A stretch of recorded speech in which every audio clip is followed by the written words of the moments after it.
তোমাকে দিচ্ছে, আও আন্না ফাআলা ফি আমওয়ালিনা মা নাশা, অথবা তোমার নামাজ কি তোমাকে শিক্ষা দিচ্ছে যে আমরা নিজের টাকা পয়সা নিজের মতো খরচ করা বন্ধ করে দিব, আমার ইচ্ছা যেখানে সেখানে খরচ করব, আমার ইচ্ছা যেখানে সেখানে আমি টাকা পয়সা লুটাবো।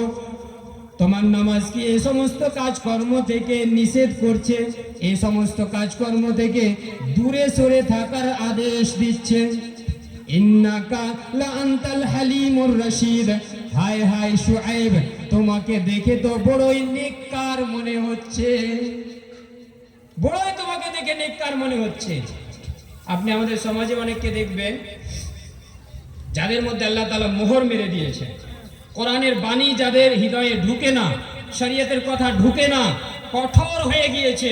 খাতামাল্লাহু আলা কুলুবিহিম ওয়া আলা সামঈহিম ওয়া আলা আবসারিহিম গিশাওয়া, যাদের হৃদয়ে, যাদের অন্তরে, যাদের চক্ষুতে আল্লাহ তাআলা মোহর মেরে দিয়েছেন, তাদের মধ্যে অনেক ব্যক্তি এমন বলে থাকে, জানেন, এ দেখো দেখো কত নেককার ব্যক্তি, দেখো কত পরহেজগার, কত মুত্তাকি ব্যক্তি।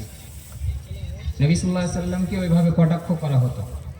আপনি সূরা কালাম উঠিয়ে দেখুন, সূরা কালামের লাস্টের দিকে আল্লাহ তাবারক ওয়া তাআলা বলেছেন, নবী সাল্লাল্লাহু আলাইহি সাল্লাম যখন রাস্তা দিয়ে হেঁটে যেতেন, আপনারা দেখবেন অনেক সময় 10টা মানুষ যদি রাস্তায় দাঁড়িয়ে থাকে বা বসে থাকে, আর আপনি হেঁটে যাচ্ছেন, আর সবাই যদি আপনার দিকে তাকায়, তো আপনার মনে হবে যে আপনার পা মনে যে তাড়াতাড়ি উঠছে না, একটা আনকমফোর্টেবল ফিল হবে, হাঁটতে গিয়ে আপনাকে একটা অস্বস্তি বোধ হবে, কেন যে সবাই কেন আমার দিকে তাকাচ্ছে।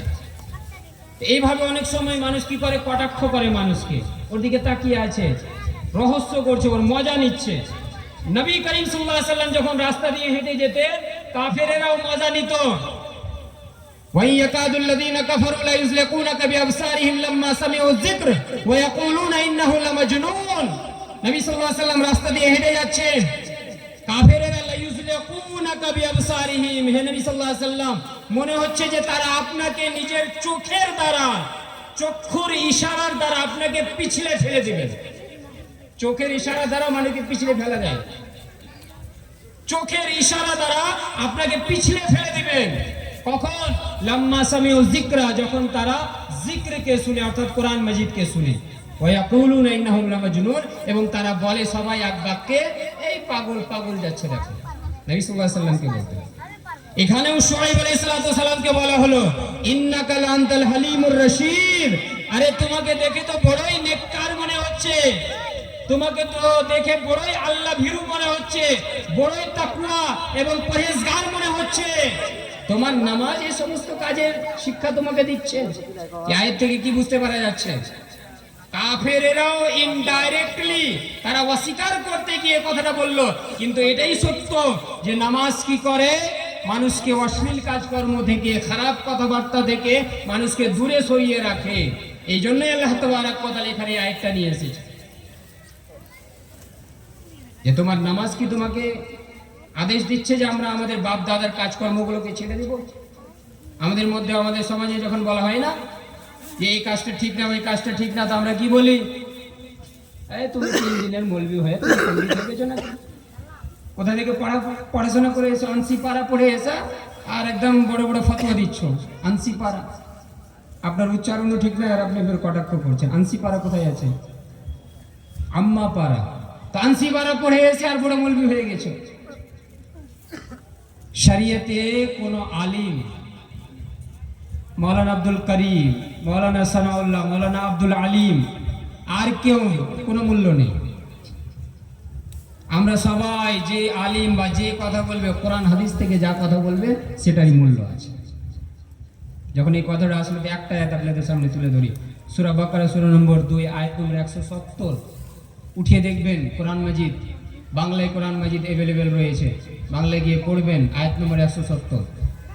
ওয়াইদা কিলা লাহুম ইত্তাবিউ মা আনজালাল্লাহ ক্বালু বাল নাত্তাবিউ মা আলফাইনা আলাইহি আবাআনা আওয়ালাউ কানা আবাহুম লা ইয়াকিলুনা শাইআন ওয়া লা ইয়াহতাদুন।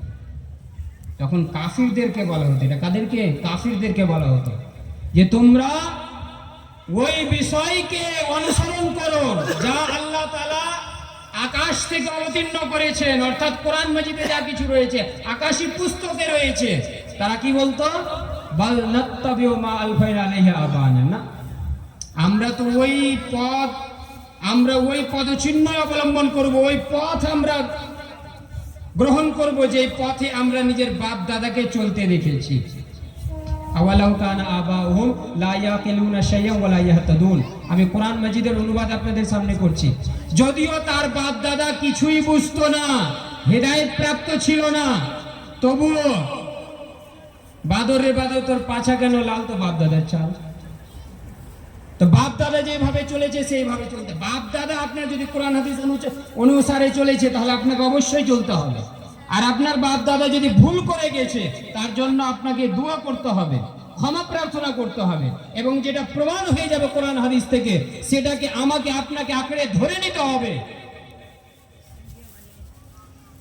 তো শুআয়ব আলাইহিস সালামকে তারা কটাক্ষ করে বলল যে তোমার নামাজ তোমাকে আদেশ করছে। নামাজ সম্পর্কে আমি আয়াত থেকে কিছু বললাম, এবার আসুন একটা হাদিস আপনাদের সামনে পেশ করি। সহিহ মুসলিম আবু হুরায়রা রাদিয়াল্লাহু তাআলা আনহু থেকে বর্ণিত, হাদিস নম্বর 666। মানুষ যদি বাড়ি থেকে ওযু করে সুন্দরভাবে মসজিদের দিকে যায় নামাজ কায়েম করার জন্য, তাহলে তার লাভ কি হবে, উপকার কি হবে?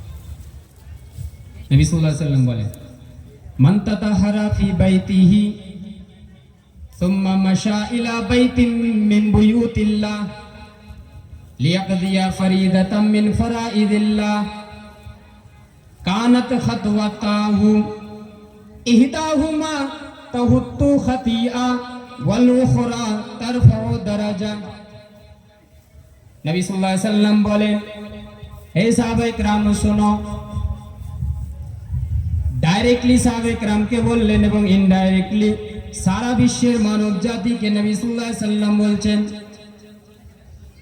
মান তাতাহারা ফি বাইতিহি, যেই ব্যক্তি নিজের বাড়িতে সুন্দরভাবে ওযু করলো, তাতাহারা বাবে তাফাউল থেকে এসেছে, উলামা ইকরাম এখানে বসে আছেন। তাতাহারার মধ্যে তাকিদ রয়েছে, সুন্দরভাবে যেইভাবে ওযু করা প্রয়োজন, যেইভাবে ওযু করা দরকার, সুন্দরভাবে নিয়ম পদ্ধতিকে মেনে সুন্দরভাবে ওযু করলো।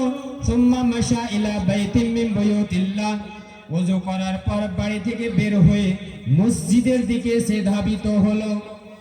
লিয়াকজিয়া ফরিজাতাম মিন ফরাইজিল্লাহ, উদ্দেশ্য একটাই, সে মসজিদে গিয়ে ফরজ নামাজ আদায় করবে, আল্লাহ তাবারক ওয়া তাআলাকে সন্তুষ্ট করবে।